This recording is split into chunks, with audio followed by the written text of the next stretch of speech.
from Hollywood, an American movie star. Who? Oh, I've never seen, I mean, I just saw him at the cinema last weekend, but And you are speechless. Yes, I'm sorry. I did not even recognize him. Not until he told me his name. He looks nothing like the hunchback he played. Oh, I see. Well, let him in. I thought he might turn up sooner or later. Yes, of course. Monsieur Leroux, may I introduce Monsieur Lon Chaney? No, please don't. Call me Lon. Monsieur Lon. No, I'm just Lon is fine. Oh, I'm sorry, Lon. Can I take your box? No, thank you. Okay. Thank you, Bernadette. That will be all for now. And you may turn off the music. Of course. I apologize if the music seems a bit overwhelming. Opera should only be listened to when listened to loudly. I must hear it from every room. My wife is not too fond of it, though, but she's off shopping with the children today, so I can play it as loud as I want. No, it's lovely. Faust, wasn't it? Yes, it's one of my favorites. Oh. I've never been to Nice. It's a lovely city. That's very different from Paris. Yes, it is, and I like it like that. You used to live in Paris, right? Oh, years ago. Do you miss it? Only at night. There is an energy in that city that seems to grow brighter the darker it gets.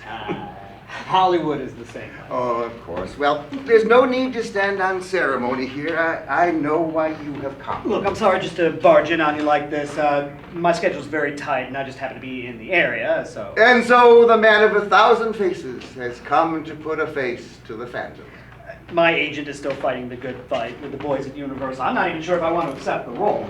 I'm very selective of the projects I take on because they tend to take a little bit out of me. So I need to know if they're worth my while. Naturally. Well, have you read the book? Oh, yes, and I must congratulate you. It is one of the finest books I've ever read. Well, thank you, but I don't think I'm going to be of much help to you then. Carl Lemley read the book, and he bought the movie rights for me in one night. Carl is just a film producer. He wouldn't know good characterization if it came up and bit him on the ass. Well, I expect he's been bit quite a lot. I read the book many times, and I feel like I'm missing something. Something you did not include in the book. You are one of the world's greatest actors. You do not need my help. You did not need Victor Hugo's help when you created Quasimodo. I'm afraid Victor Hugo was in his grave 40 years before I accepted that role.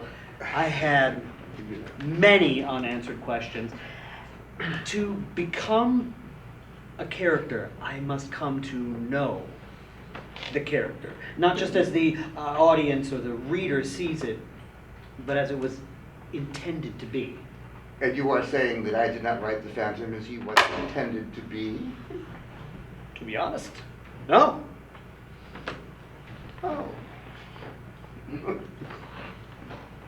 Well, this must be the magic makeup box of Lon Chaney. Oh, I suppose, although I haven't found any magic in it yet, just a lot of spirit gum, collodion, and putty. I was hoping to show you what I come up with so far. You think you can find the Phantom in this box? I hope so. Sure sounds like magic to me. The magic is not in the box, but in the character that it creates. That's why I need your help. What do you want from me? Truth. The truth. Did the Phantom of the Opera actually exist? The truth. The truth does not belong on film. It certainly doesn't sell books. I need to know. You do. Yes. The whole story. The whole story. The whole story began nearly 45 years ago. Much has changed since then, but the Paris Opera has not. One can still smell the fire of the footlights, hear the hum of the orchestra, and if you look closely, you might even see the stage come to life. It was January 22nd, and they were preparing to hold a party for the retirement of the current managers, Gerard Debienne and Francois Poligny, by holding a gala performance. That night would set into motion a story of love and of horror that haunts the opera to this day.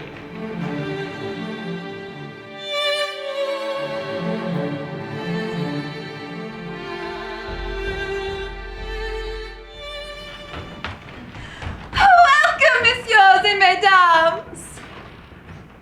No, that's not right. Hello, honored guests! Oh, that's even worse. Greetings, opera patrons! No. Meg, Christine, thank goodness you're here. I need your help desperately. What is it, Sorelli? I am trying to write a speech for tonight's reception dinner, and I cannot get it right. Why are you writing a speech? For Messieurs Debian and Pliny, of course. They've always been so good to me. I just want them to know how much they'll be missed. Are you sure you will have time to give a speech? What do you mean? I mean, you always seem to disappear with the Count after every performance. I do not. You have been seen with him quite a lot recently. Sort of I have. Philippe is a very respectable man. Then why are you blushing? I am not, you're just jealous. Oh, please. I'm more interested in his brother. Brother? Oh, yes. His little brother Raoul. He's on leave of absence from the Navy, you know. He's been coming to the opera for the last few months. You know, Christine, Raoul has asked me many times about you. Really? What did you say? Oh, this and that. Like what? Not that I care either way. She said that you want him madly and cannot wait until you're in his big, strong arms. You didn't. I don't know. Please tell me that you didn't. Of course not, Christine. Looks like it is your turn to blush, Christine. You know, I could introduce you to him if you'd like. No, I can't. Well, he's not in the city for long. He's going on some sort of expedition. Maybe that's for the best. What? Are you going to read this speech or not? All right. Welcome, messieurs and mesdames, to the reception dinner. I hope you all enjoyed the gala performance. Messieurs Debian and Pliny, you will be missed greatly. That's it? Yes, is it too long? No, it is perfect. You will definitely make an impression. Oh, I hope so. It was lovely. Christine, perhaps you can impress your little Viscount with that new voice of yours. Oh, yes, I heard you were taking lessons. Is it true? Well, yes. From whom? It is a mystery. Oh, a mystery. It is nothing like that. It's just, what does it matter anyway? Carlotta would never allow me to sing in the opera. But Monsieur Pliny made you her understudy. Carlotta has never had an understudy before. That must mean something. The toad cannot sing forever. She has been the prima donna for 5 years now. It's about time someone else takes her place. Carlotta would rather die than give up her place in the limelight. Perhaps the opera ghost can see to that. Do not speak of him. Not on the night of a performance. Opera ghost, opera ghost, opera ghost! Not listening. No, He's coming for you. Where? Stop it, Meg. The opera ghost is not real. But it is just a silly superstition that someone made up to scare us. But every time someone misses a step or sings a sour note, they blame it on the opera ghost. But he is real. My mother told me so. Your mother just likes telling stories. She said that he can walk through walls and appear out of nowhere. And when you least expect it, he will sneak up on you and... Oh, little Meg. Sorry, I couldn't resist. Do not believe a word of it, Sorelli. But it is not just my mother telling stories. Joseph Bouquet, the scene shifter, has actually seen him. She is just trying to scare you. Scared? You should be scared. Joseph, you scoundrel! Is it true? Have you seen him? Who? You know who. The Phantom of the Opera. Seen him. I've stared into the face of the demon and was lucky to make it out alive. I was down by the footlights when I saw this dark, shadowy figure lurking in the darkness, and I chased him down to the cellar and was that close to catching him when suddenly he disappeared, vanished into the dark. What did he look like? Oh, at first glance he looked like any well-dressed gentleman you might see in the streets of Paris, until his eyes caught me. Dark, glowing eyes they were that stared at me like burning embers. He had skin pulled across jagged bone. His flesh was sickly colored like death. He had the nose of a skeleton, eaten away by decay. A ghastly, grisly corpse. And someday, I will catch him. And when I do, I will expose him for what he truly is. A monster. This tale gets taller every time you tell it. Oh, but it's true. He's a loathsome demon who the devil himself threw out of hell for his atrocious ugliness. He has razor-sharp teeth and inhuman claws that are drenched in the blood of his victims. Come now, I have heard this ghost story too many times. Oh, shame on you, Joseph. I'm nervous about tonight as it is. Oh, you should be nervous. That phantom hunts us all. And I'll be the one to catch him. Joseph. Who said that? Who's there?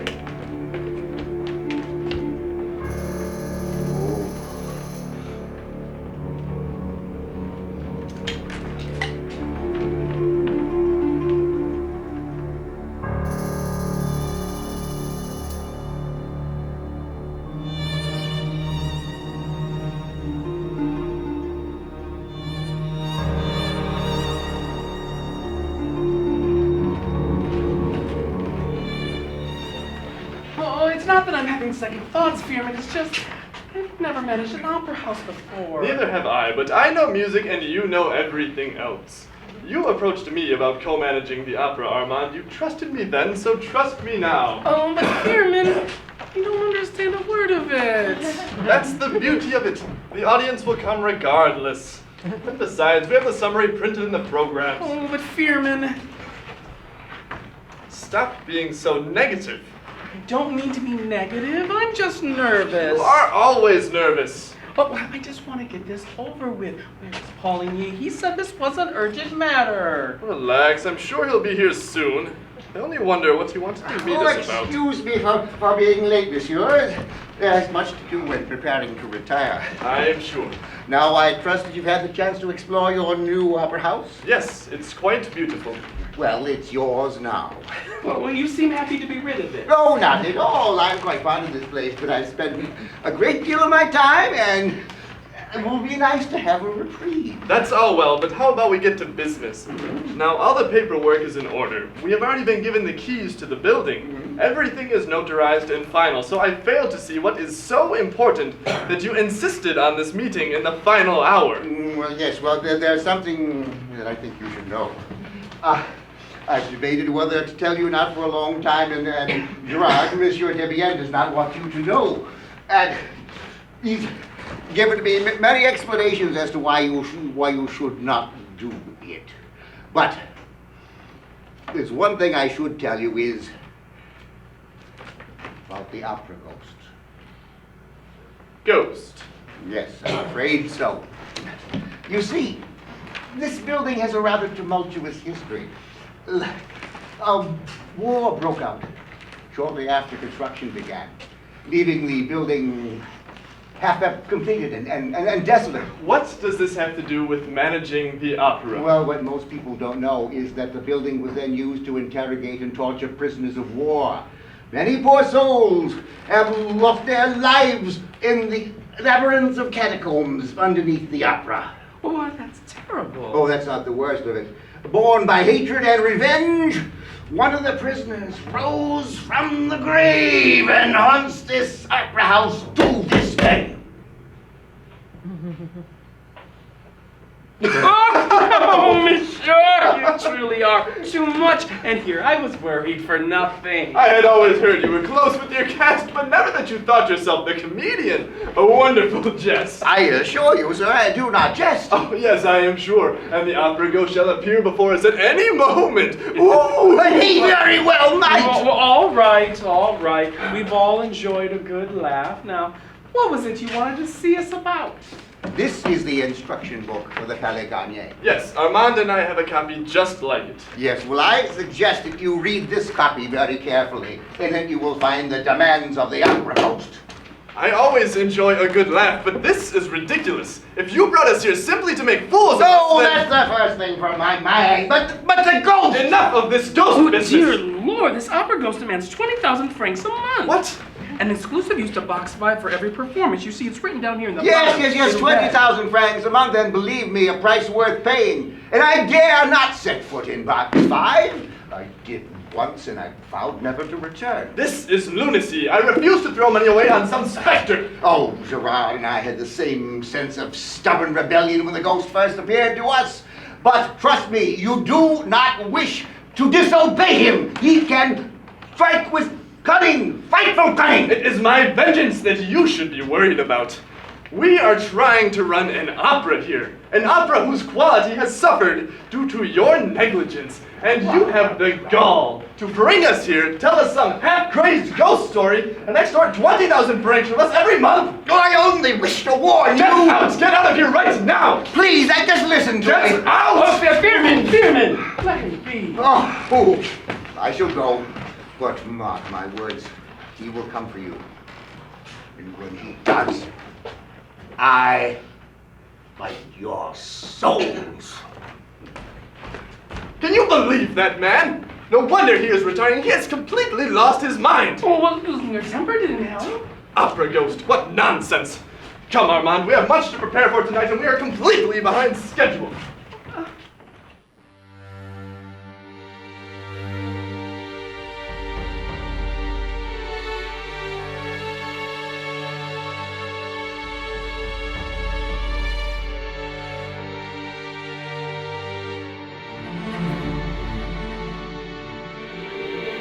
Come on, Christine. James is certain that she saw him in the backstage passageway. I refuse to chase any ghosts with you tonight. She said that he appeared out of nowhere, as if he had come straight through the wall, just like my mother told me. Meg, I need to get ready for tonight. You're no fun. Neither are ghosts. Well, then I shall go catch him myself. You will see.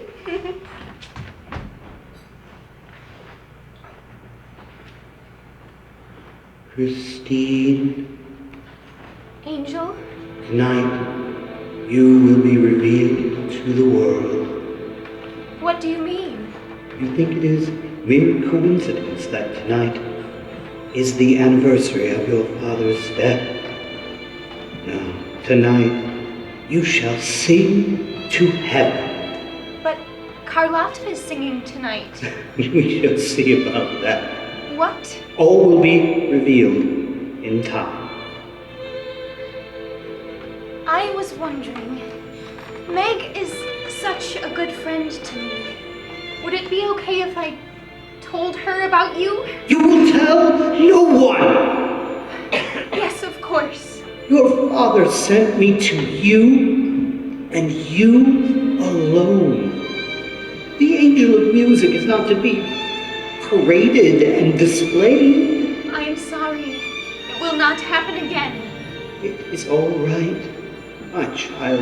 You need only quiet your mind and focus. You have a big night to prepare for. Prepare for what? Angel? Carlotta! Who were you talking to? No one. I heard voices. But there's no one else in here. See for yourself. Do not patronize me. Well, Of course. What can I do for you? I do not know how you sweet-talked yourself into being my understudy, but mark my words, it will not last for long. You may have fooled Debian and Poligny with your supposed innocence, but these new managers are sharper than those old fools, and they will not be deceived so easily. What do you mean? I mean, this letter I received. You probably think you are so clever. What is it? You know what it is. Madame Carlotta, you will find it quite advantageous to refrain from attending the gala performance tonight. If you do, you will find yourself very ill indeed. Regards, Opera Ghost? You think this is funny? You cannot honestly believe in the Opera Ghost. Someone is playing a childish trick on you, madame. Yes, a childish trick played by a child. And if you think ghosts scare me, you are gravely mistaken. You think I wrote this? I know you wrote it. Only a warped mind such as yours could come up with such nonsense. I have never seen this letter before in my life. Do you take me for a fool? I know how the opera works. I've done many things that I am not proud of to get where I am today, and I am not about to throw away all of those sacrifices for a chorus girl with an overactive imagination. Want some advice? Stay away from my stage. Oh, does that hurt? It's better. If not, I will make sure the next one does. And you can tell your ghost the same.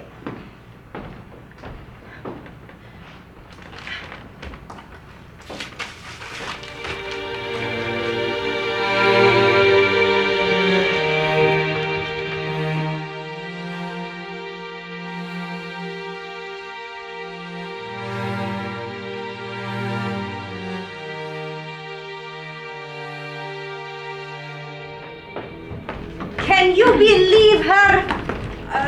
What, madame? Christine Daae. She thinks herself a rival. Ha! Her voice could not carry past the conductor's nose.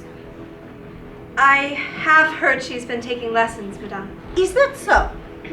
Yes, and they say her voice has improved quite a lot. Who is saying this? Well, Find out who is spreading this vicious lie and have them thrown out. Everyone is saying it, madame. Everyone? No matter. That conniving wench will never set foot on my stage again. I will see to that. Do you have the authority to do that? What did you say? Well, I just meant that, Please, Marie, tell me what you mean. Nothing. Nothing is right, and nothing is what you will get. You have successfully lost today's pay. Carlotta, please, no. Get out! Get out of my dressing room at once! Please, I need that money. Would you rather lose your pay for the week? You cannot do this. Oh, I'm afraid I have more than enough authority for that. Now get out before I fire you. Yes. Yes, of course. Everyone is going mad around here except for me. But they will see soon enough. Christine Daae will be the only ghost around here. Opera ghost. Ha! Madam. What? Madam, I must implore you. Who is that? Where are you? You will not sing tonight. Is that you, Christine? I swear. You have said many hurtful things about Christine Daae, and I shall put an end to it. I shall put an end to you. Listen to me. I will do no such. Listen to me closely. Listen to my voice. Only my voice. You will not sing tonight. I will not sing tonight. You are feeling very ill. You will go home immediately. But the gala. You will go home now.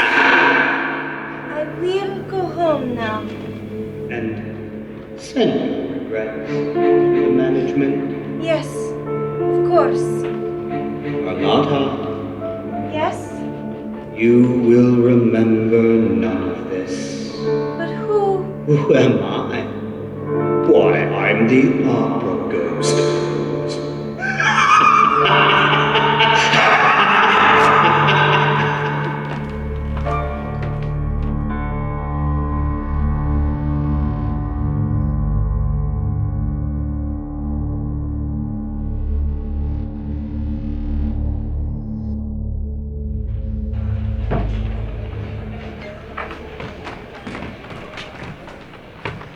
We'll be starting soon. It is only a gala. Why the rush? Is this about that chorus girl again? Christine is not just a chorus girl, she is Carlotta's understudy. Dear brother, why do you torture yourself? What do you mean? You have been coming here for months, stalking this poor girl, and she has not even batted an eyelash at you. That makes no difference. Raoul, I understand. You will be leaving soon. You deserve to go out and have a little fun. I doubt there will be many women in the Arctic. That does not mean that you should obsess over just one. Spare me the advice, Philippe. I know you have been coming to the opera just as much as me to see Sorelli. I may not be going on an expedition to the frozen wasteland, but I deserve a little fun as well. So stop lecturing me. But that is all it will ever be, fun. You have always had an attachment to the fair sex. Mother gave her life in giving life to you, Leave but Mother out of this. I just do not think it wise to fixate on a girl who does not even know who you are. But she does. She does. Do you remember the summer I spent with Aunt Beatrice? Yes, after Father died, while I put our affairs in order. Aunt Beatrice and I were on the beach taking a walk when we heard it. The most beautiful music in the world. We followed it along the shore until we came across an old man playing a violin. So gracefully, so tenderly that it seemed it could only come from heaven. A little girl wearing a scarf was standing next to him singing. She had the voice of an angel. It was Christine. I was mesmerized, enchanted, until a sudden gust of wind picked up her scarf and carried it out to sea. Without thinking, I dove in and fetched it. After that, we were inseparable. And when I returned home, I was so heartbroken that...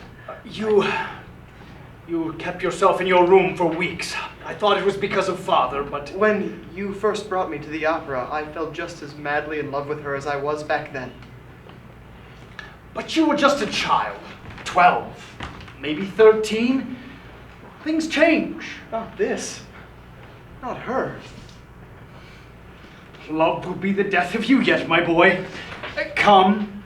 After the performance, I will see if I can get you an audience with Mademoiselle Daae.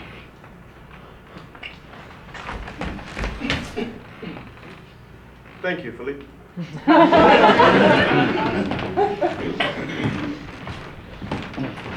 Oh, messieurs!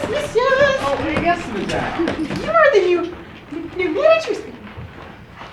But they said I would find you here, and here you are. Here we are indeed, and who might you be? Oh, I am Madame Giry. I am the usher for the first 2 boxes, and Mother to little Meg. Oh, that is what they call her. She's the little dancer, you know. Oh, she just danced beautifully in the last performance. Yes, now what is it that you want? Oh, well, I've come to tell you that Monsieur Mignara and their party left. Oh, Mignero, but he's the... Oh, he's the gentleman from up on the roof, Mogador. Oh, a very pleasant patron, if you don't mind asking me. Don't mind telling you, when we see Monsieur Mignara enter the opera, me and my fellow ushers, I guess, we just become quite giddy. But I knew there was trouble when I saw where he sat for tonight's performance. Will you please get to the point? The performance is about to begin. Oh, not if the opera ghost has anything to say about Oh, it. you've heard of him. Him? The opera ghost. Heard of him? I've been his usher for the last 5 years. What? You see, we had just moved into the Palais Garnier. Where we are standing right now. You see, it was during the war the Opera Pelletier burned down. Get on with it. Oh, well, it was during the performance of La Juive that I first met the opera ghost. Oh, you've met him, you've seen him. Of course not. He's a ghost, shape, a wandering spirit. One cannot see beings that are on a different ethereal plane. Ethereal plane? The spirit, monsieur. Oh, okay. Yes. Oh, well, I do not see him. It's only a voice. A man's voice. Oh, a ghostly gentleman. How nice. He usually enters in the middle of the first act and knocks 3 times on the door. Oh, let me tell you, the first time I heard it, knowing full well that the box was empty, put me into quite a stupor. More than usual. Oh. Well, I went to the box and entered it, and it was empty. And I turned to leave, and that's when I heard it. Oh, heard what? His voice. His voice. It spoke to me like I was standing right next to me. But there was no one there. And what did he say? Well, he asked me for a footstool. A footstool. A footstool.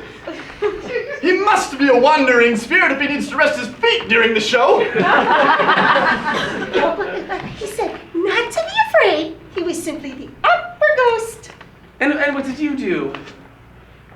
Well, I brought him the footstool.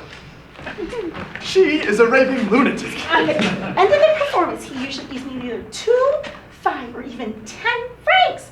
But I can tell you right now, I will probably not be getting a tip from the opera ghost tonight. And why is that? Well, because some fool, that Monsieur and Madame Mignata and their friend Isidore said in box number 5. The box was available, so I sold it to them. Nothing foolish about that. Oh, but that is a ghost box. Oh, the moment they took their seats, they came running right back out, white as a sheet, in such a hurry. Poor Isidore fell down the stairs and broke his leg. Oh, his leg. Yeah, and you can bet it's because the opera ghost did not feel like sharing his box. You're aware of the arrangement for box number 5, are you not? The arrangement. The arrangement? I have heard enough of this. And look, the gala has begun. This ghost has caused us enough problems, and now he has made us late. Oh, he will do worse than that if you do not heed his demands. Well, I mean, surely this whole opera ghost business, it's a joke. It must be a joke. Oh, I did not see Isidore sat laughing. Yes, but I gotta take my seat. Couple of daft busybodies. I'm sorry, monsieur. I tried. Not to worry, Madame Giry. I will take care of them soon enough. Yes, I'm sure you will.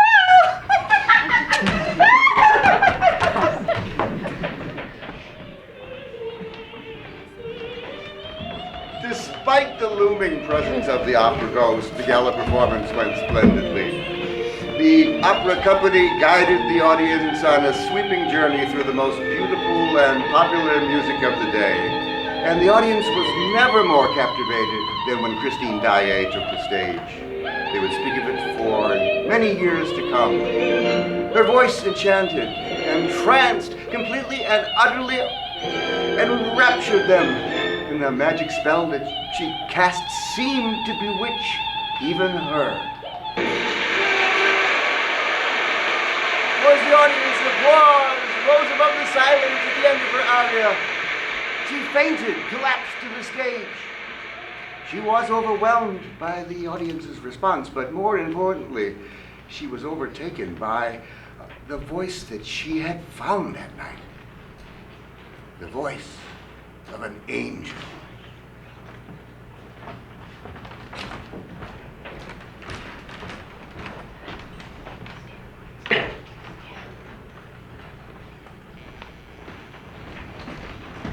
I don't know what we would have done if you hadn't rushed on stage like you did. Lord knows I could not have carried her off. Probably would have dropped right on her head.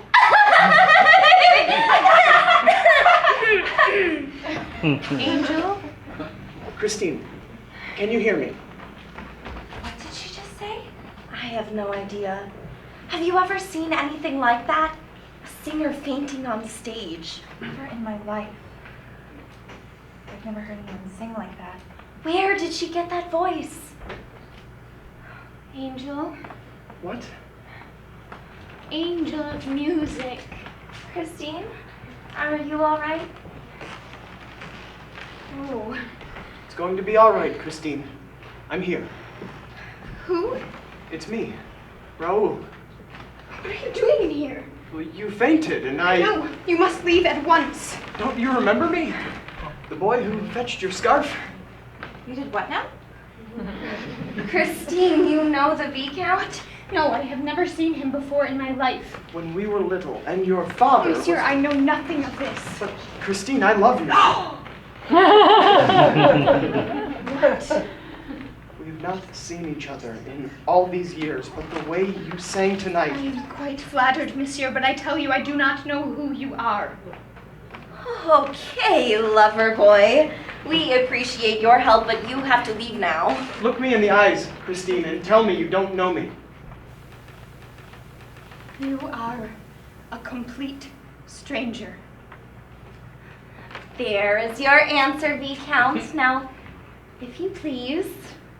Very well. But something is going on here, and I will find it out.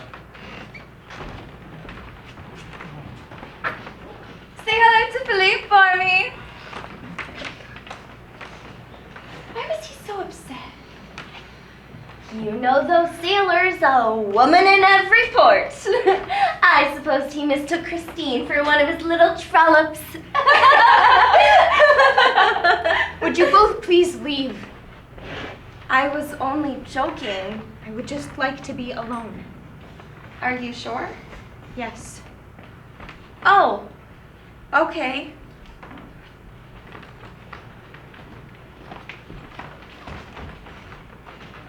Great show tonight, Christine. Come on.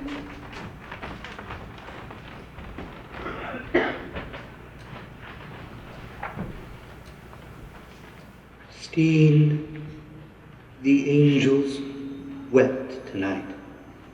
I sang for you. Yes, I know. And heaven heard you. Frightened me. As though it were not my voice. Don't be afraid. You sang to me tonight, and I sang through you. You still have much to learn. Your voice is ready, but your heart wanders. You must love only the music. You must love only me. The Viscount seemed quite agitated tonight. Yes. I don't know. Don't lie to me, Christine. I can see into your heart. The Viscount has been fawning over you for months. I thought it was just a ridiculous infatuation, but you confirmed. But that's not true. Is it? No. Go ahead. Love your pretty little sailor boy. But I warn you, if you give your heart to someone here on earth, then I will have to go back to heaven. There is not enough room in your heart for the love of music and the love of that foppish child. He means nothing to me. We knew each other as children. I have not seen him in years. It is, as you said, just a ridiculous infatuation. Believe me, please believe me. I love only the music. I love only you. I believe you. But you must be careful, Christine. Your beauty and talent has a way of bewitching the faint of heart. You give your soul when you sing. Some disreputable men may see that as an invitation, so you must never see him again. You understand? Yes. I am sorry I must be strict with you, Christine. Even angels have a wrath not to be trifled with. I understand. To make amends, and to reward you for your faith, I shall send you a gift. You have given me so much already. Your father sent me to you, and now to you I shall send your father. My father? But how? Visit his grave, and if your faith is strong, there he shall play to you from heaven. You would do that for me? For you, Christine, anything. Now go. Thank you, Angel. You are very welcome, my love. Mr. Talbot says you won't lick it. I wish only to congratulate you for that lovely speech. Mr. just off the top of my head. Yes, your pretty little head. Monsieur, your reputation precedes you. My reputation? Nothing bad, I hope. Of course not. Your reputation precedes you as well. Does? Yes, for being the most beautiful creature in all the world. Is that all? Well, what of my dancing? The most elegant and graceful dancer in all of Paris. Your every movement sends a quiver of ineffable languor through your whole body. Monsieur, what if someone is watching? What? Are you afraid of the opera ghost? We should not joke of such things. Why not? It is wise to be cautious when speaking of the... ghost! Pardon the intrusion, but I must speak to you. Who are you? Who I am is irrelevant. What I have come to tell you is a matter of grave importance. Wait, you look familiar. You're the Persian! Persian? That is what they call me. Around here, at least. You were always prowling backstage. Prowling? I assure you, I'm merely a curious foreigner who is fascinated by the magical art of the theater. Meg says that you're just hoping to catch a glimpse of the dancers in their dressing rooms. My interest in this opera house is not what I have come to talk about. It is the Fearman! Please talk. I'm glad you are here. This concerns you as well. And who are you? Joseph Bouquet is dead. What? Joseph! Yes, I know all about it. You do? The stage manager just told me Joseph Bouquet committed suicide. Poor devil. So sure are you? He hung himself in the third cellar smelling foul of alcohol. He's saying something else killed him. Or someone else. What are you talking about? Murder, monsieur. Murder? Meant to look like suicide. Well, who would do such a thing to Joseph? Perhaps he saw something he was not supposed to see. The ghost. What? Yes. Joseph said that he wanted to catch the ghost. Then perhaps he did commit suicide after all, by tempting the anger of the Phantom of the Opera. It doesn't matter what he did, he is dead all the same. Come, Armand, we must handle this now before a scandal takes hold. There will be more scandal to come if you do not tend to the opera ghost. The only ghost I care about is the ghost of Joseph Bouquet. Let us hope he does not haunt the front page of tomorrow's Post.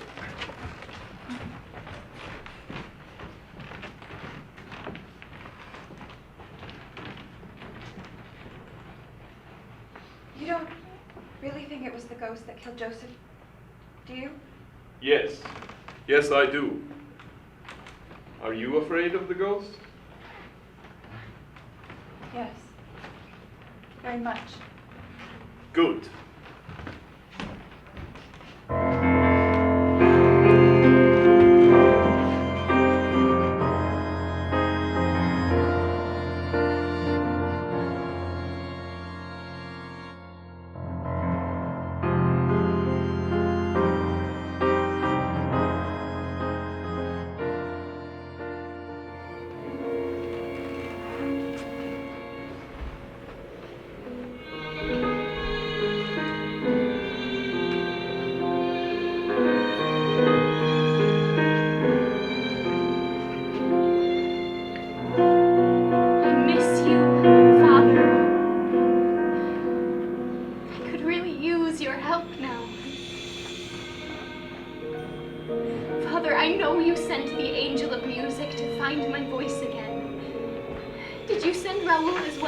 Perhaps he did. What are you doing here? I followed you. Why would you? You do remember me, don't you?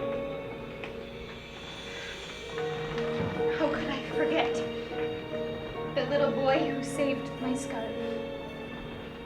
You know, I came back the next summer, but you were gone.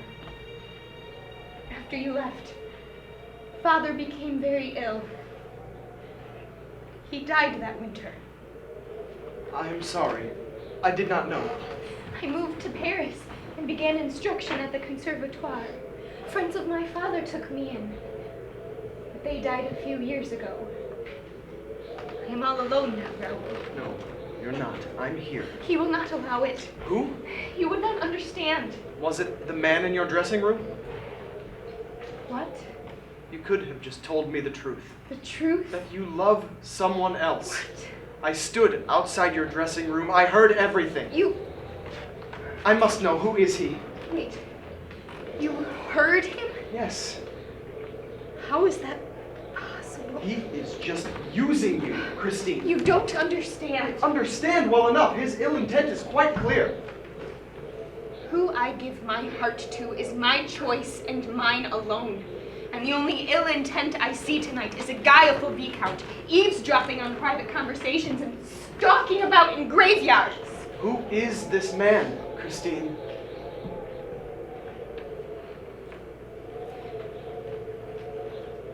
Do you remember the story that Father used to tell us?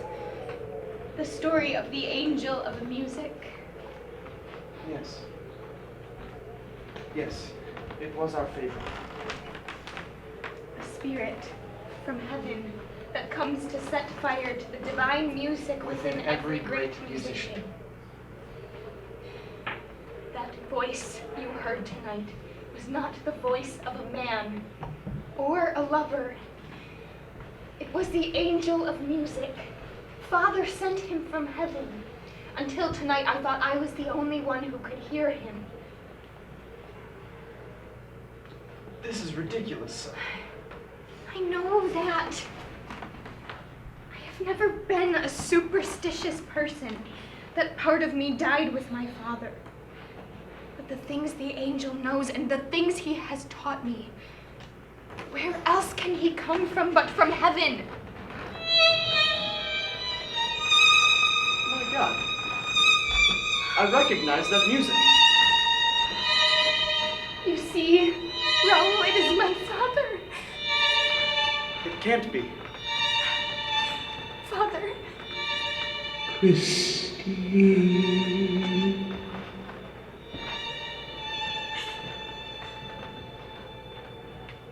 Wait. Father, don't go.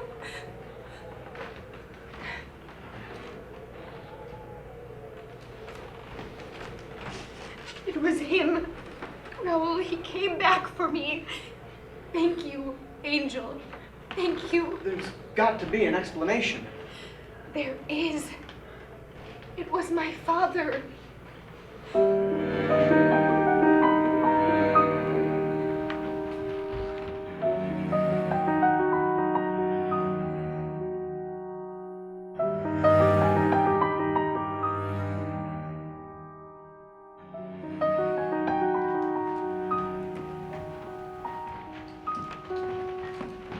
What are you so worked up about, Armand? A man was found murdered in our opera house.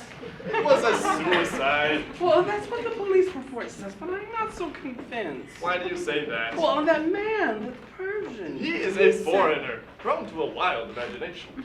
I just think we should look into this ghost business. And how do you propose we do that? A seance? I just don't think this is a laughing matter. Of course it is. So a man decided to hang himself at the opera.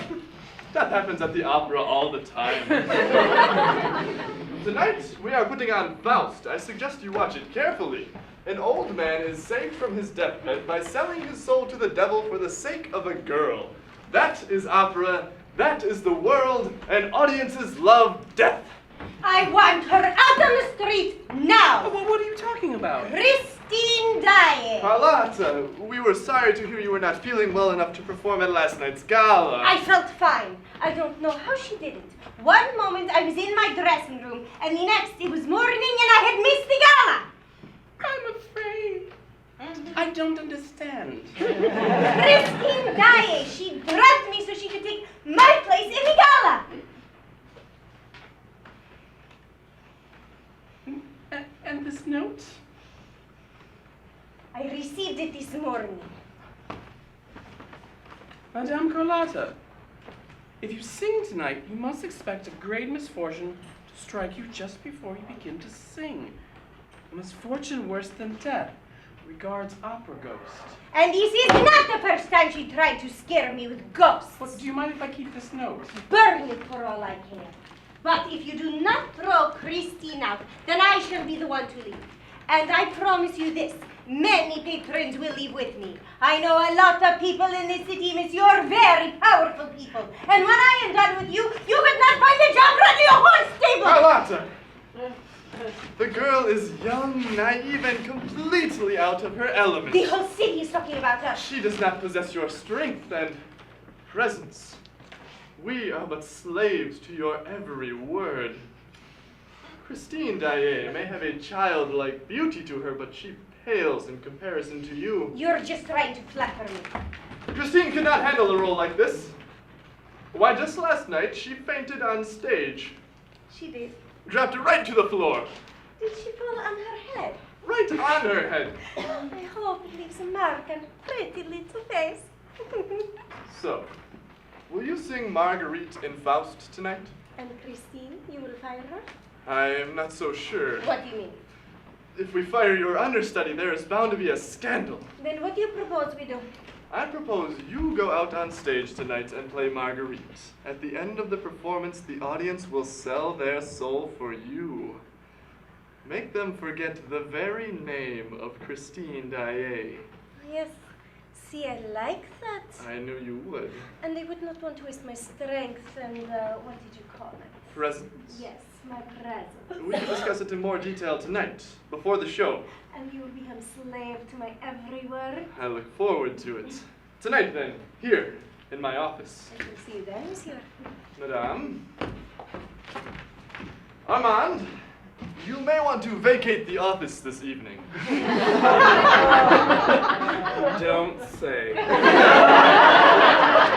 You disgust me sometimes, you know that? Armand, stop your jealousy. It's not becoming. I'm not jealous, I'm worried. I just don't think we should take these threats lightly. This is not the only note I've received today. Look, here. Dear Lord, another?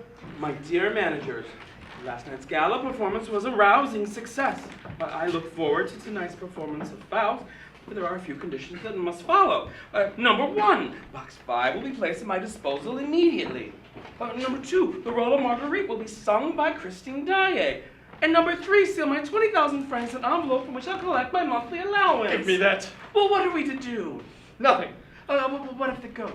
The ghost! The ghost! I will tell you what we will do with the ghost. Tonight, we will watch the performance from Box 5, and if he comes knocking, then I shall throw him out myself.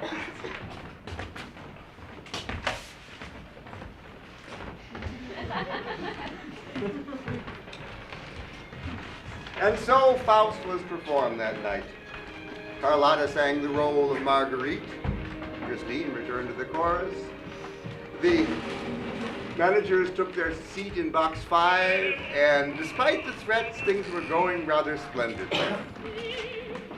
Carlotta sang as never before, with a power and fervor born from spite and malevolence. Yes, Faust was going rather well.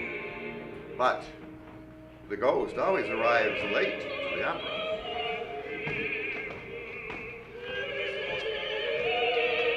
You see, you were worried about nothing. We are halfway through Act 3 and no sign of a ghost. I still think we should be on the car. Perhaps we should have Madame Giry grab us a footstool. Footstool. All we have to do is knock 3 times. Did you hear that? Yes, I heard it. What are we to do? Someone is at the door. What if it's the ghost? You fool. I have to do everything.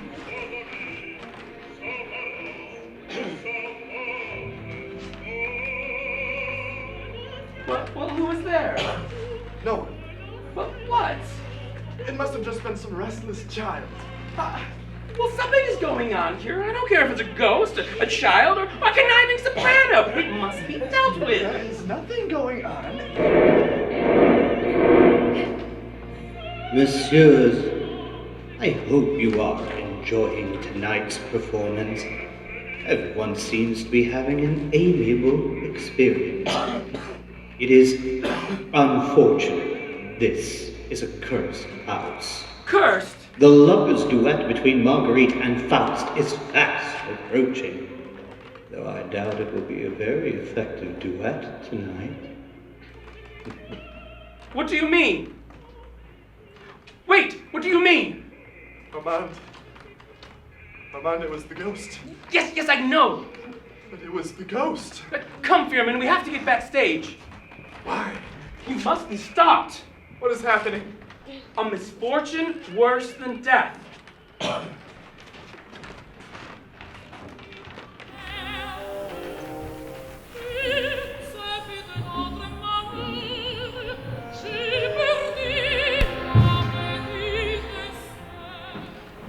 Listen to me closely, Marie.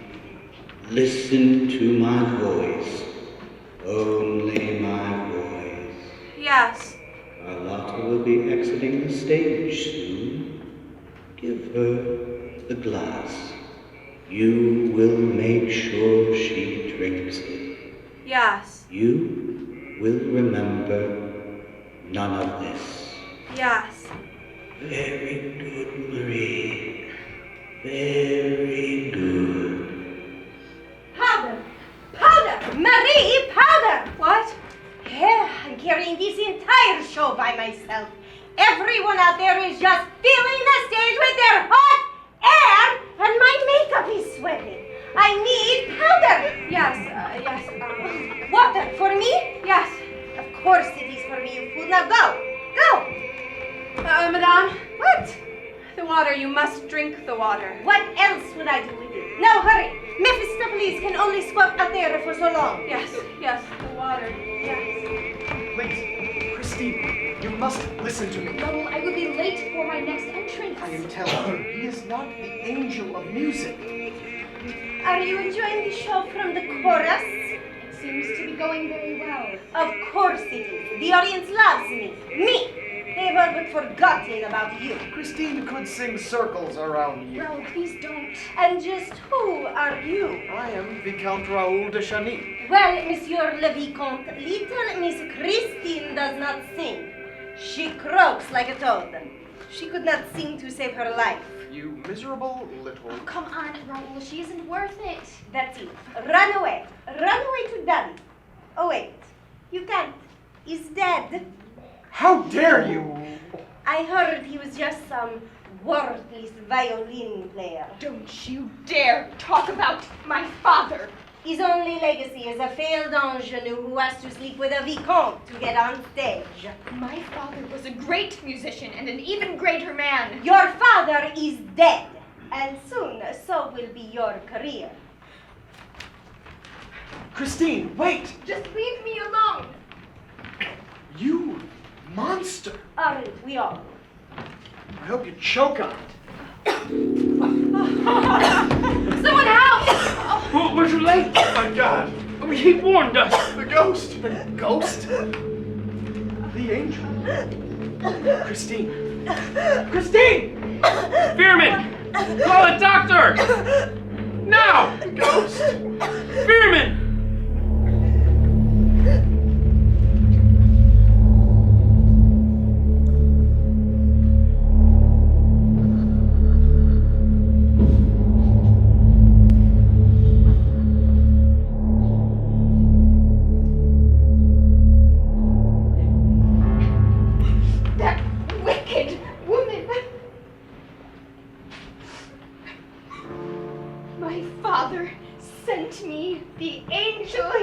Christine, this world is a cruel, evil place.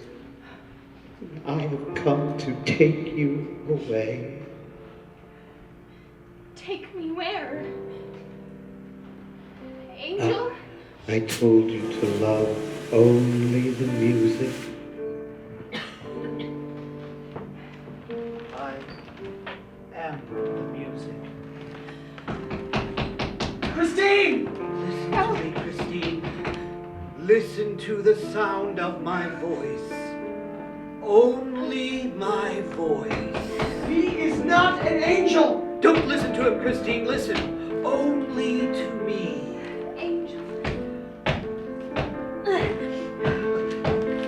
Come to me, Christine. Believe in me.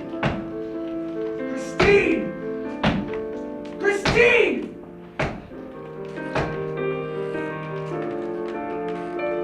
You will sing only for me.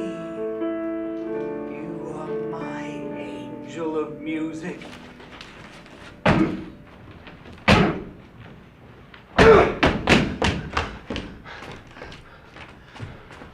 Where are you?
except that it never really happened.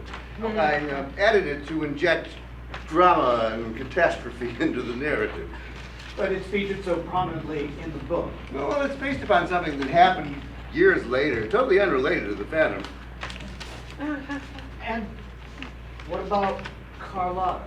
Oh, there was a scandal, but the police never found any trace of any known poison in the water glass, and it didn't kill her.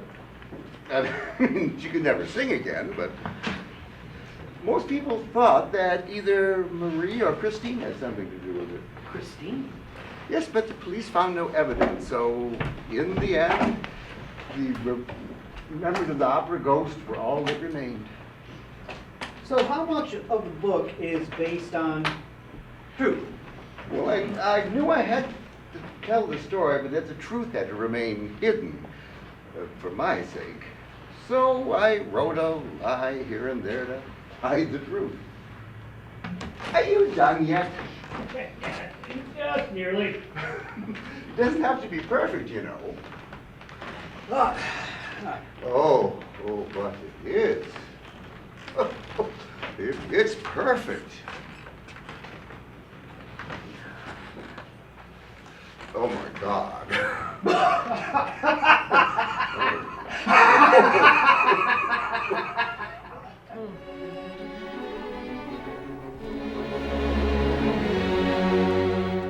Continua.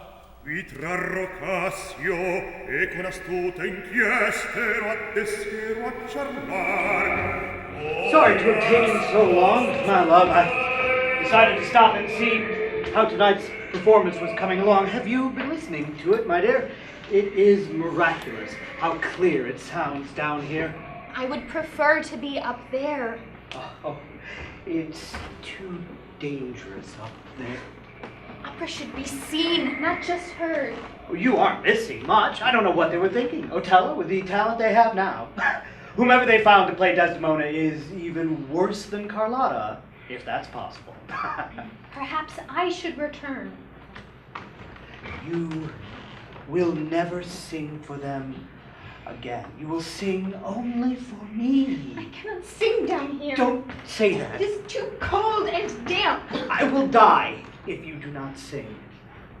I will die. If you were to just let me leave. Remember what happened the last time? You tried to escape and you got lost. Lost in my kingdom. But you should be glad I found you when I did. You had become quite disheartened, your head full of dangerous thoughts. You can't keep me here forever. Can't you see how beautiful it is here? A house of my own design, an opera up above that plays only for us. A dazzling underground lake full of color and mystique. With me, you could live more lavishly than you ever could up there. Anything you need, I will procure. Anything that you want, I will buy. What more could you ask for? Freedom. I bought you something today, another reason for my tardiness. I took a while to pick it out. I hope it's to your liking. Marry me, Christine. I barely even know you. I am the one who loves you. What more do you need to know? I don't even know your name. My name is of no consequence. Then what should I call you? The Phantom of the Opera? That is not my name. That is what you are called, Opera Ghost. If I am a phantom, a ghost, it is because that is what they have made me. You created the Opera Ghost just as much as they did. I had no choice. You don't understand. Help me understand. If you just love me, everything will be fine. Everything will be perfect. We will be happy. I will give you anything you want. Who are you? I'm no one. What is your name? I have no name. Liar! It is not a lie! It has been from the beginning. You made me believe that my father had sent you from heaven. You took my sorrow and my faith and you twisted it until I was no longer myself. I should have known. There are no ghosts, no angels, no heaven. There is only this place. There is only hell. There was no other way. I did it for you. You know me, Christine. I have sung and will always sing for you. And you have sung for me. You love me, Christine. I know you do.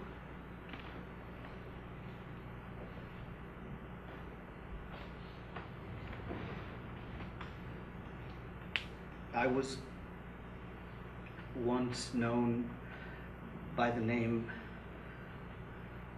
Eric. But that name has been dead for a long time.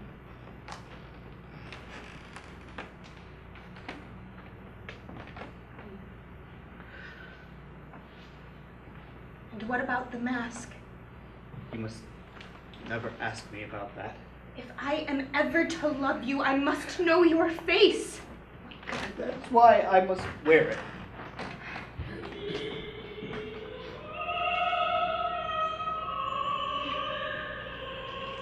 Listen. They're playing the duet from Act 3. And you can hear it so clearly. Right here. Yes, right here.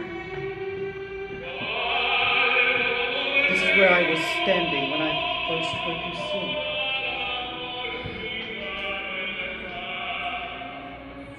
Within the darkness, a light, a flame spark, a voice which cast a spell over me. I followed it across the lake, through the underground catacombs, through the secret passages, and it brought me to your dressing room. There you were,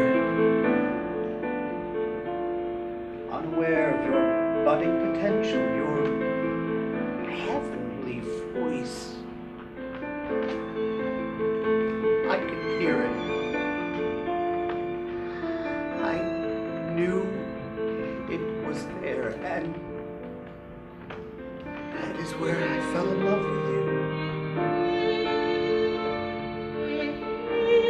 That is when I knew you had to be mine. You are mine, Christine. You are mine.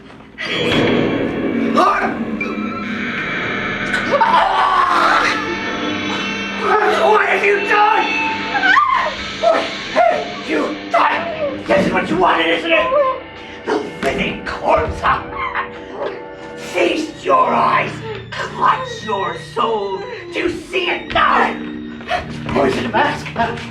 Don't you tear away the mask too. No, it's my face. The face you must love. Love me, Christine. Come kiss me.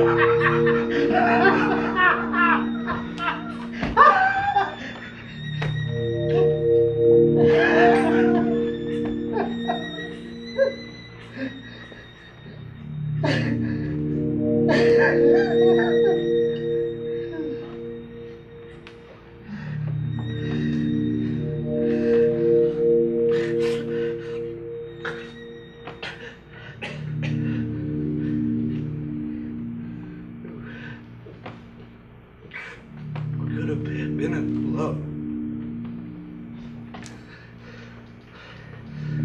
you seen my face? Now it is all you will ever see. Those that see my face belong to me.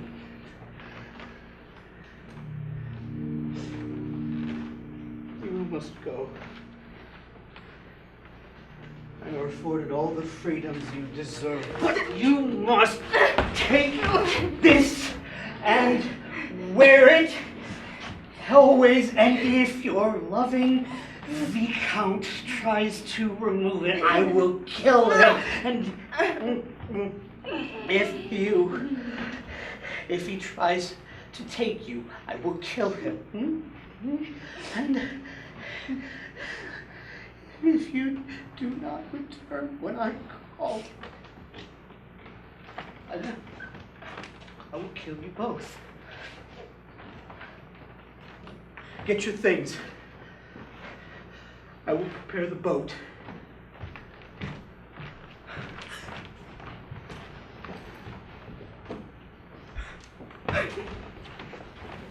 It was at this time of year that the carnival was held, a wild and rubbish affair that went on throughout the city.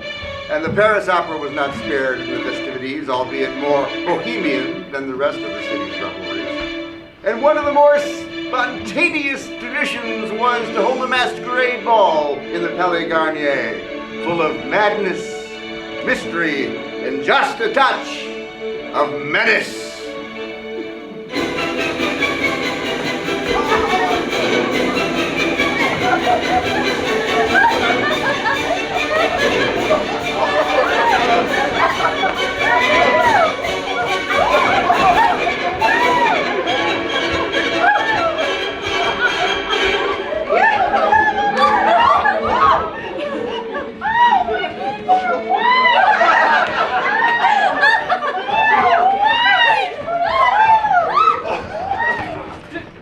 You look like a penguin. What's to say I'm not?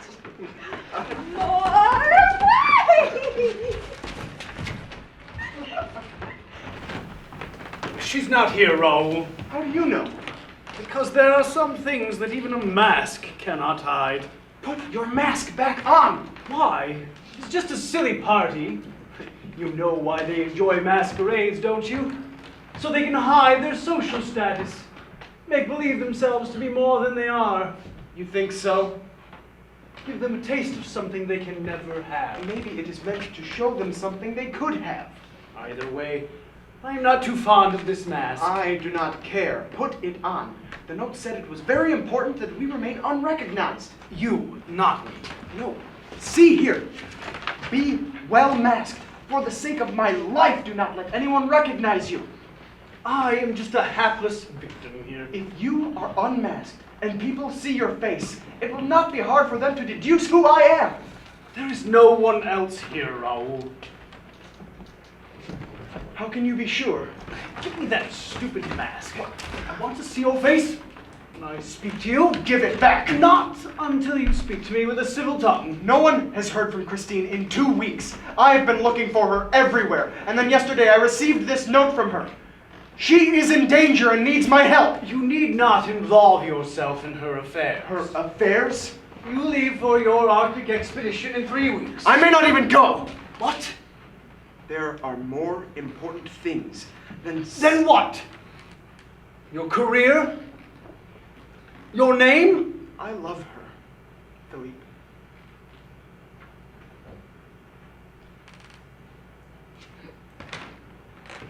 That makes no difference. Cannot marry her. You may wear a mask like one of them, but you are not one of them. I would rather be one of them than one of you! Fine. Enjoy your mask while you can. Remember, you cannot change who you are. Good night, Raoul. Philippe. Philippe! Wait!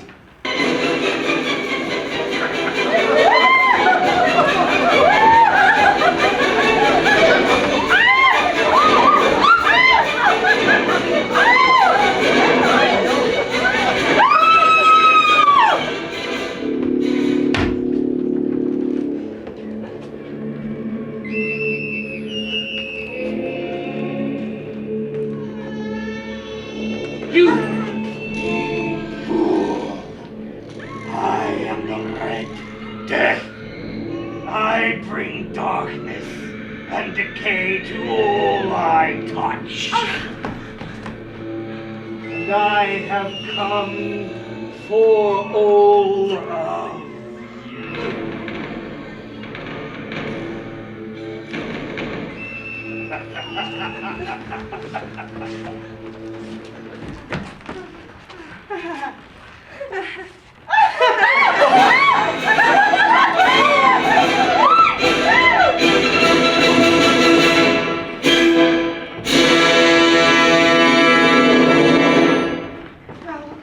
Christine! Quiet your voice, he may hear you.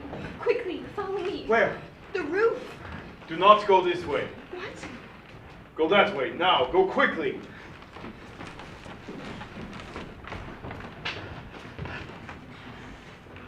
Get out of my way. Eric. Eric is dead! So too will you be if you mention him again.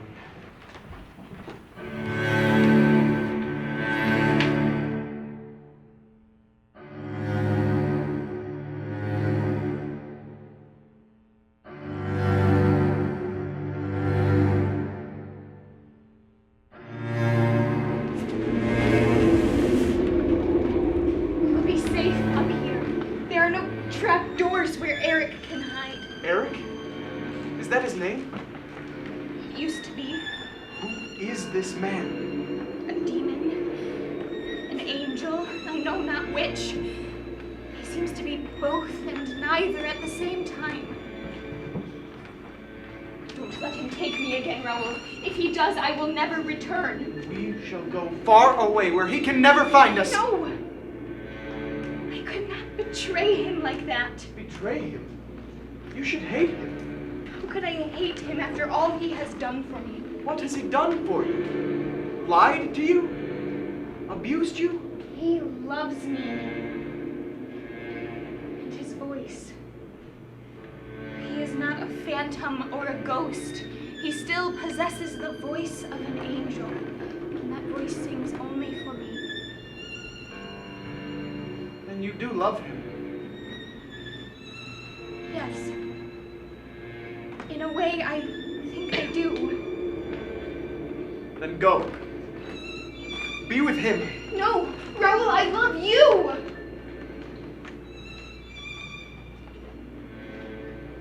You do? I always have. I loved you before I understood what love was, and I love you now more than anything in the world. Christine.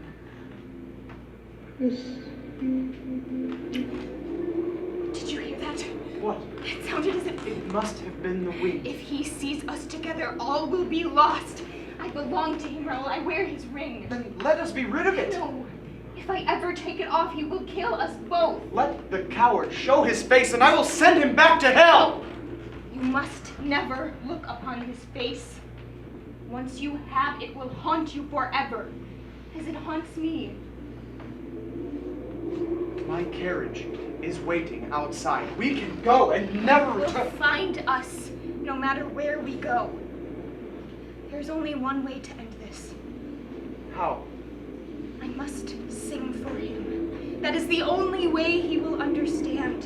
Then I will be free. And we can go and forget about all of this. I will never forget Raoul. Never. He can be forgotten, Christine, just as easily as this ring. No, we mustn't. He does not own you. Wait! Eric, wherever you are, please hear me sing. Please understand.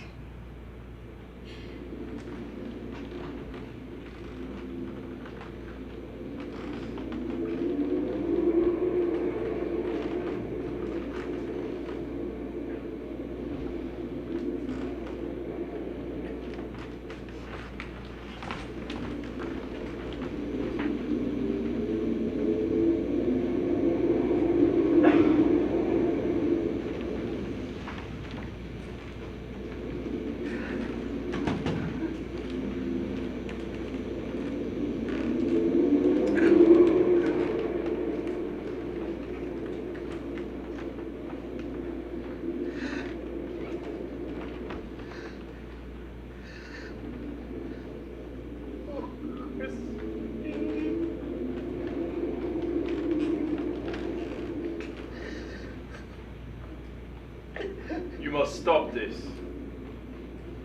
Go away, Droga. I promised to leave you alone as long as you lived in peace. It is clear that your soul is still dark and full of murder. You care nothing of my soul. You care only about your own life. If the authorities in Tehran were to discover that Eric was still alive, you would be hanged for treason. This is not about me. You are the one who has brought terror and death to this opera house. I built this opera house, and I do with it as I please. Those that get in my way must suffer. Is that what happened to Joseph Bouquet? Who? And what about Carlotta? I don't have time for this. Do you forget so easily what happened with the Sultana? Don't you dare mention her. Don't speak of her. This is different. Christine is different. Is that why she ran off with the Viscount? He's nothing. And Christine? What kind of life would you have with her? She does not deserve the shadows as you do. I deserve the happiness. I deserve life. I no longer want to live in the shadows. You cannot, Eric. You know that. You will die if you stay above ground. I'm not afraid to die. I have been forced to accept everything that life has offered me, even eternity.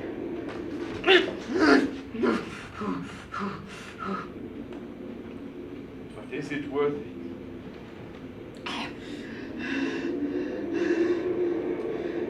More than heaven, Daroga. I will have her. I am meant to have her. And what the Red Death wants, it takes.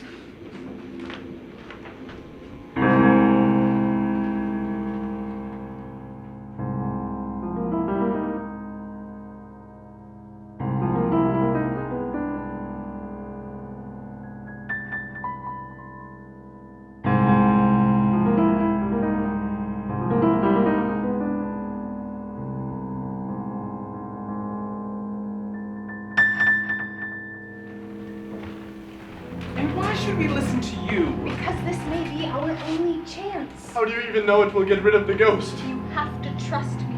Well, why don't we just call the police? That will only make it worse. Since we took over this opera house, you have been nothing but trouble. Yes. Why should we trust you now? Because I know why you clutched that envelope so tightly.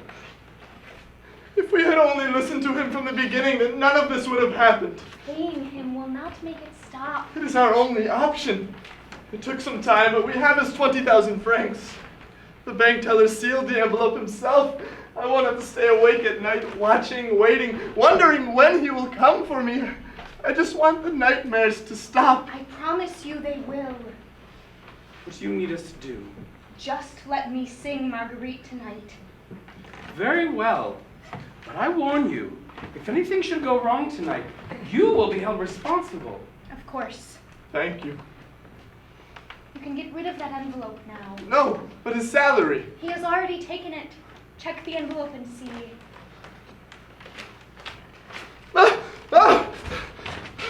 It's empty. How? It hasn't left my sight all day. Wait, there's a note. My dear managers, pleasure doing business with you. But regards, Opera Ghost. The ghost? He is not a ghost. He is a man. A very dangerous man. Then this better work. It will. It must.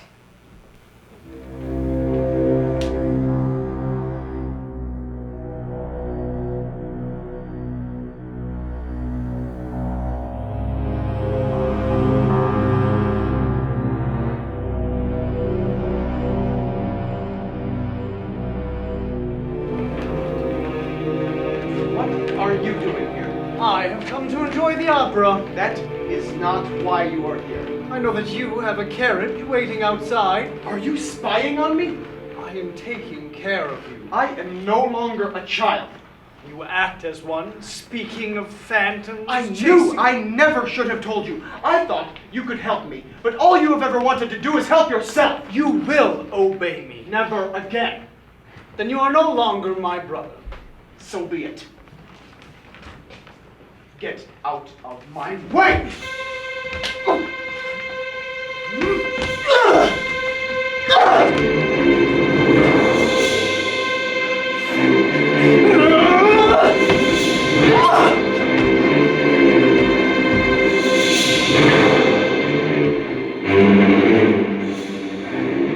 I'm sorry.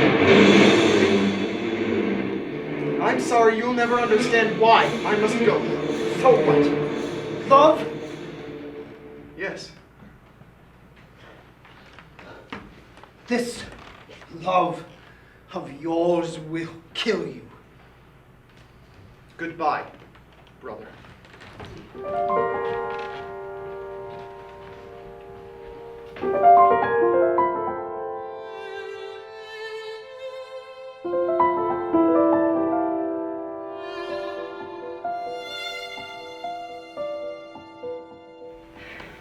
You have to tell someone. You would not understand. Have you heard what people are saying? What? That you ran off with the Viscount. You are with child. That's not true. I know. I need to get ready. Meg. What are you hiding? Nothing. Now get out of my dressing room. Not until you tell me the truth. Get out. Get out. Get out. I'm sorry. I did not mean to upset you. I'm just worried about you. I'm sorry too, Meg. Now, come on. You really do need to get ready. Someone's got to sing Marguerite, even if Faust is a complete bore. Why do you say that? Faust sells his soul to the devil for Marguerite, and in the end, she dies for it. Not very romantic. That's not how I see it at all. Her death shows Faust that his evils are not past redemption, but there is still hope. I think that's very romantic. Or foolish.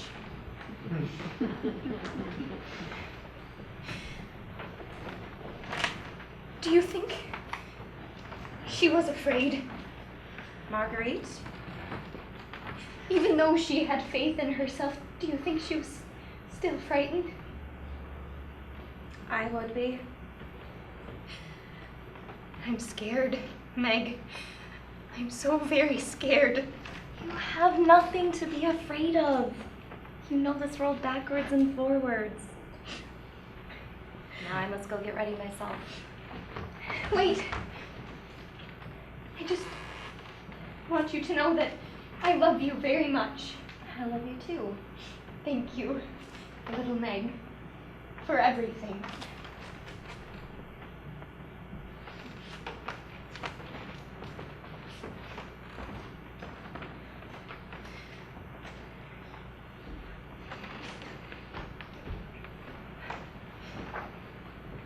Eric. Angel. Mademoiselle. Marie, what have you... I see you are still talking to yourself. Carlotta, what do you want? To wish you good luck tonight. What? You were born to play Margarita, more than I ever was. But you... Illness has a way of revealing your true self and your true friends. If I had known, I would... There is nothing you could have done. I deserved worse. Why are you telling me this?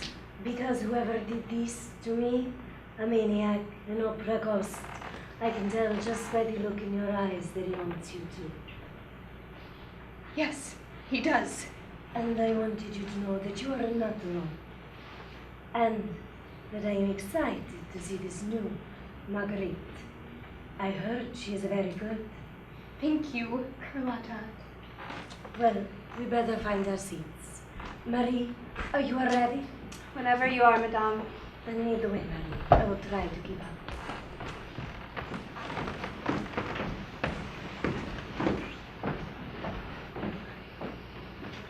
You It was the most memorable performance ever heard in the Paris Opera House. Christine sang with an almost suicidal abandon. Each word, each note was filled with an unnatural energy, and they were captivated by her. But she did not sing for them, or Raoul. She did not even sing for the shadowy figure in box 5. No, she sang for something else, someone else. The audience was so captivated by Christine that at first they did not notice the lone dark figure taking the stage.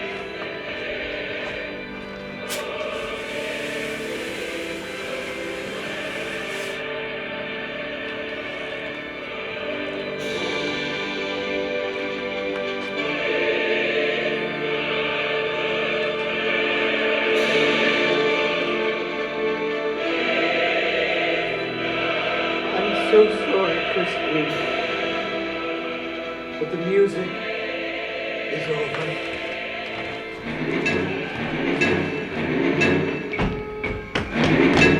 Christine! Christine! Listen to me. I know where he has taken her. Who are you? Come, there is not much time.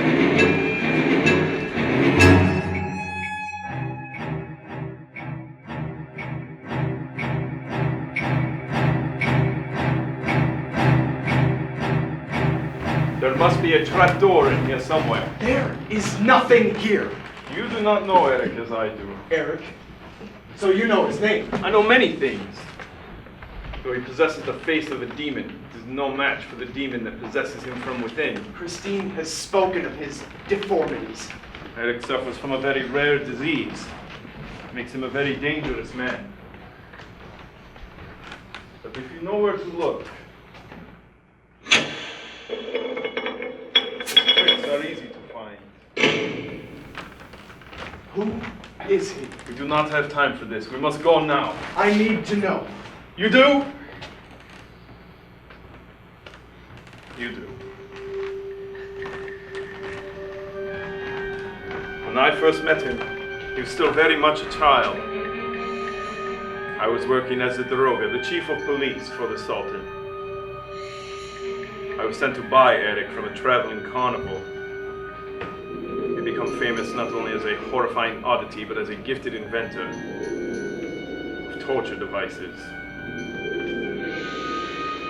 Eric became the Sultan's personal assassin, his name soon synonymous with death and dread. I alone pitied him.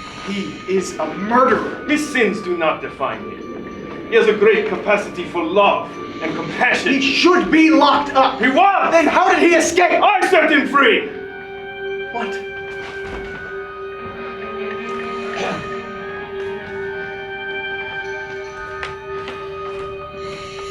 He was also purchased as a playmate for the Sultan's daughter. And he fell secretly in love with her. The Sultan commissioned him to design a grand palace full of tortures and trapdoors. When the palace was complete, Eric revealed his feelings to the little Sultana. She laughed, cursed his grotesque visage, and in a fit of rage, he killed her. The Sultan ordered his execution. But I could not do it. Why? I saw something in Eric, something very deep within that gave me pause. So I faked his death and allowed him to escape. How could you? He promised me he would disappear, and he did, for many years. Until the Opera House was built. Eric made a deal with Charles Garnier to design the Opera House, and in return he was allowed to live in the darkness of its underground catacombs. We began to hear rumors of the Phantom of the Opera. He had only ever been a rumor, a ghost. Until now. Until Christine Daae brought him out of his shadows. And now, he has taken her down to those shadows. I must warn you, to save Christine's life, we may very well be risking our own. Don't worry about me. I've come prepared. And you think that will save you? When you You must hold it up, like this. Why? The Punjab lasso, almost invisible to the human eye. This is the only way to thwart its death grip. Now come, prepare yourself for the worst.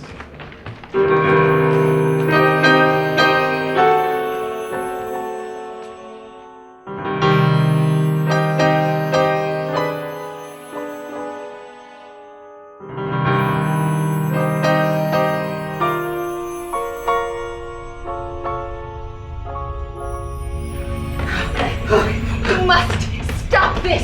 You lied to me! You are not the phantom you have created! I am! I always have been, and now, and tonight you sang for me. Not for Raoul! No, Eric, don't you understand? I am not singing for you, or for Raoul, or even for my father. I sing for myself. You made me see that, and I love you for it. But I can never love you the way you want me to. You will love me, or the blood will be on your hands. What are you talking about? What was that? What did you mean? Barrels! Barrels! Did you say barrels for sale? What? You must decide. Do you marry the monster? Or do you kill the man? I don't understand. Barrels, Christine. Hundreds of them. What kind of barrels do you ask? Filled with water? Filled with wine? No. Gunpowder.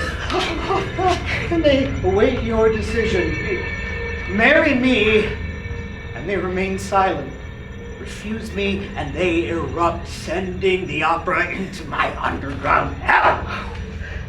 So, what will it be? Do you become my bride or my destroyer? Eric, you must stop this. You must take off your mask.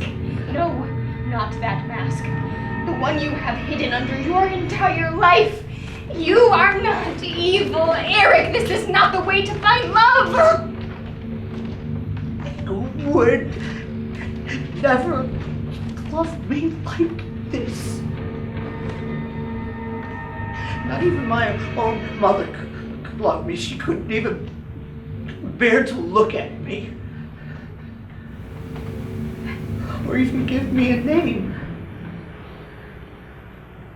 Eric is just a name I gave myself.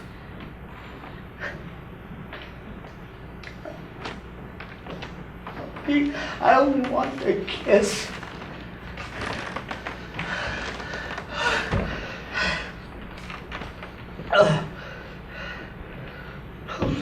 Please. Mother, I only wanted a kiss. I asked for so little. Kiss me. Embrace me. Love me. But she wouldn't. She spat in my face. I would force her to love me.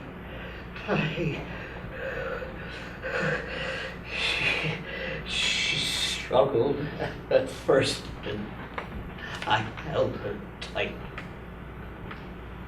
So very tight.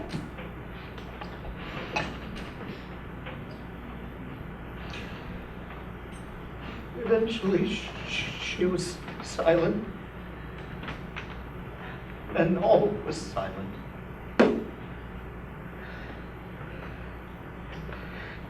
You are my last hope for freedom from this prison. You will marry me, and if Raoul! Where are you? Oh, my dear, we seem to have a visitor, and at this late hour, I shall have to turn him away. Wait! No, my love, you must stay here. You have much to consider. Eric! Eric, let me go!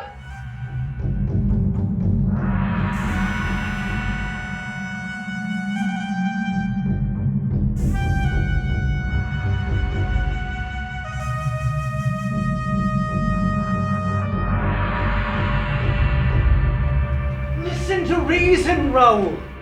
You have created this phantom in your mind. Leave this place. Who said that? Is that you, Raoul? You are not welcome here. Please! Don't throw your life away for that chorus girl! Christine is an angel. She's a manipulative wench! How dare you! She may seem pretty now. She will soon turn ugly. You speak of ugliness as though you understand it. Would you like to understand it? I will show it to you. Good Lord. Tell me, what do you see? No! Get away! Get away! No! Mine! No! She's mine! She's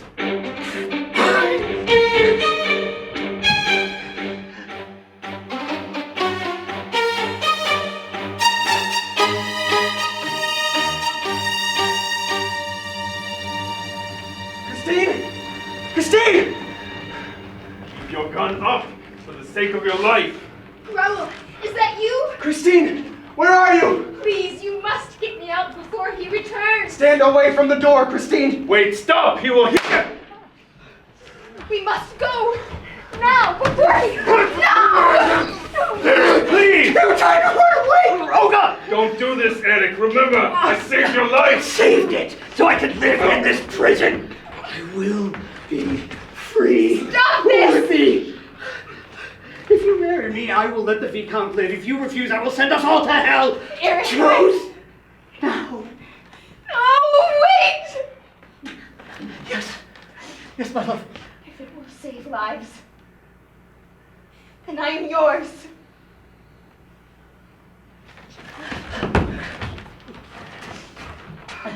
But there is one condition. Anything? Well, love. You must take off your mask. My mask? Would you deny your bride a kiss? Kiss? Eric, please.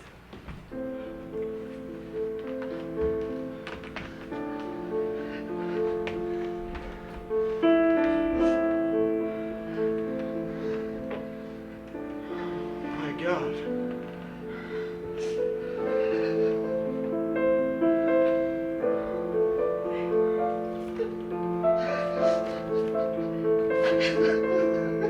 Poor, unhappy Eric.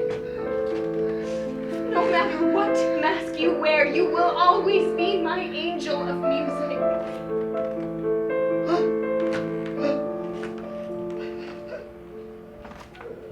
No. No! Christine, get away from him! No, no! Eric! Stop it!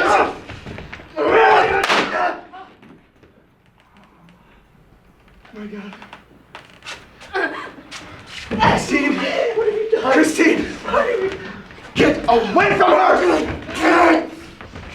Took her from me! Eric, stop! Eric! Christine. Do you see it now? I am not afraid. Marguerite was not afraid. It's going to be all right, Christine. I will take you to the hospital. No. Take me to the lake. But we have to get to the hospital. You must catch my scarf. Yes. Yes. Do you hear it? What?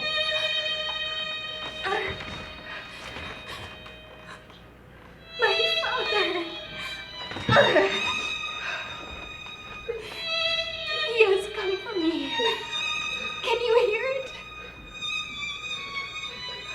Yes. I can hear it, Christine. It's so beautiful. Sing for him, Christine. Sing for me. Father. Angel. Angel. No. No. Christine.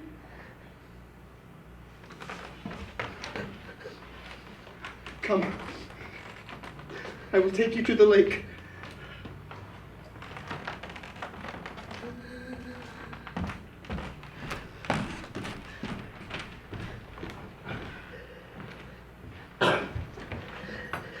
No one has ever kissed me before.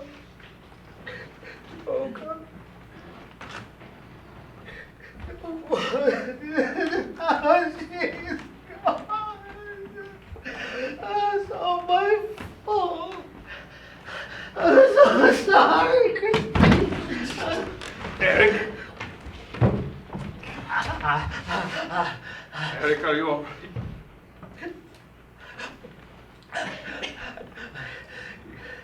You were right, Roga. I'm dying. So Christine could save me. Maybe she did. Eric, I'm sorry. Do not pity me. I don't deserve it. I deserve all of the shadows. I always have.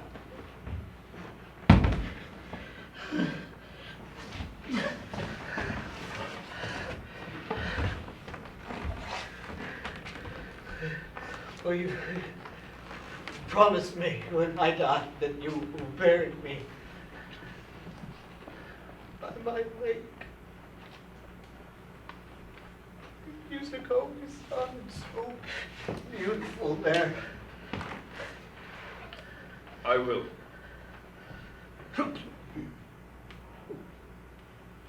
Now, go. I wish to be alone.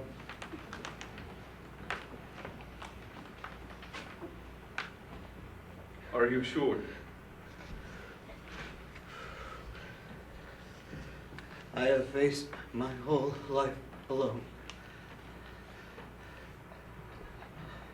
I will welcome death the same way.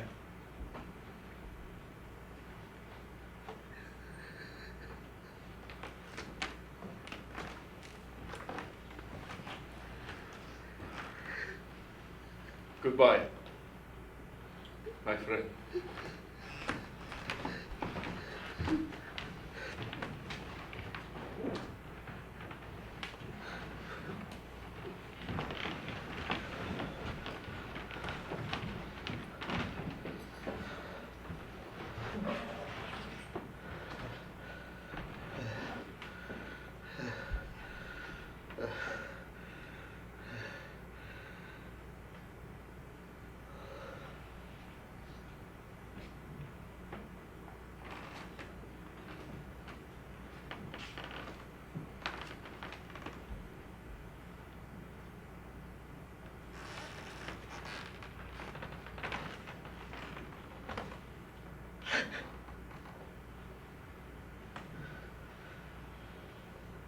Ready?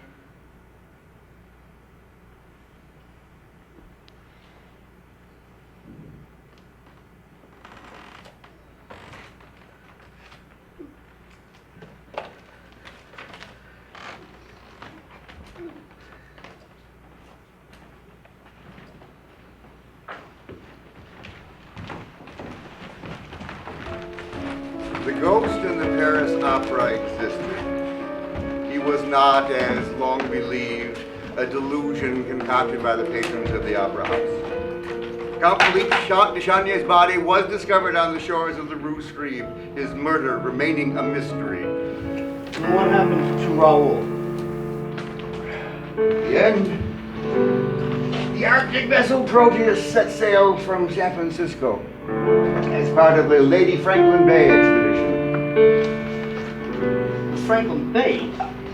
Oh my God, that was... Yes, he spent his next 3 years stranded in an Arctic wasteland. He was only one of 7 survivors. For 20 years he wandered the world. At the end, while living in Russia, met a French journalist there to cover the first revolution. On January 22nd, on a peaceful march on the palace, 200 people were shot down in the streets by Tsarist troops, the French journalist among them. His name was Gaston Leroux. I'm sorry, what? January 22nd has been a pivotal day in my life. It ushered in the end of one life and the beginning of another. I don't understand. Philippe was right. Love did kill me, and yet I survived. And for some time I searched death wherever I could, but it always eluded me. So I took the identity of Gaston so that I could expiate the sins of that vain and jealous viscount who watched his lover die in his arms. Raoul. Yes. You know the truth now, the whole story. My wife doesn't even know. It's a secret I've kept buried deep within, but I knew the story had to be told, so I wrote the novel. A love story where good triumphed over evil, but good and evil wear many masks. One may hide the other reveal the truth. So I gave Christine and Raoul the happy ending that I think that Eric would have wanted them to have. I think I owed him that.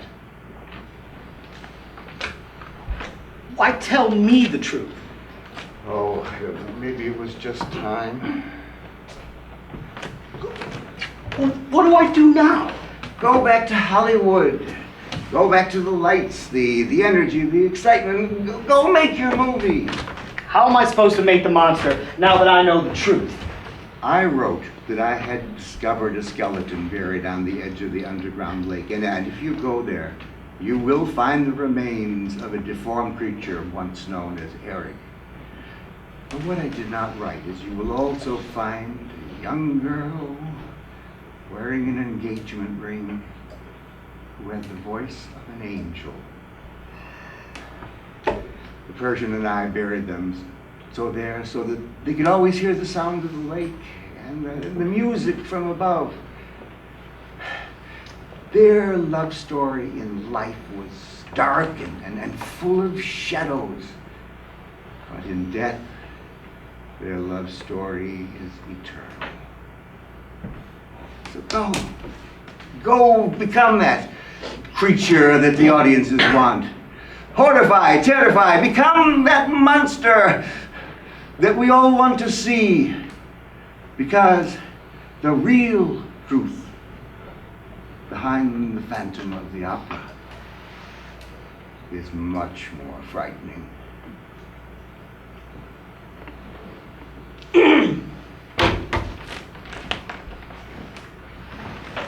I will.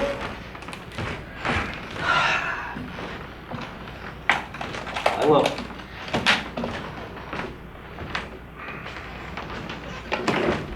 Roll. Yes? You're wrong. Love didn't kill you.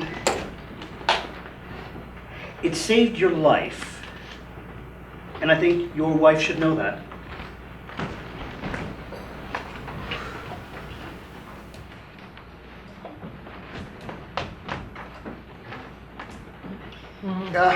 It's all right, Bernadette. He's left. Oh, can I get you anything? Yes. Would you let me know when my wife arrives?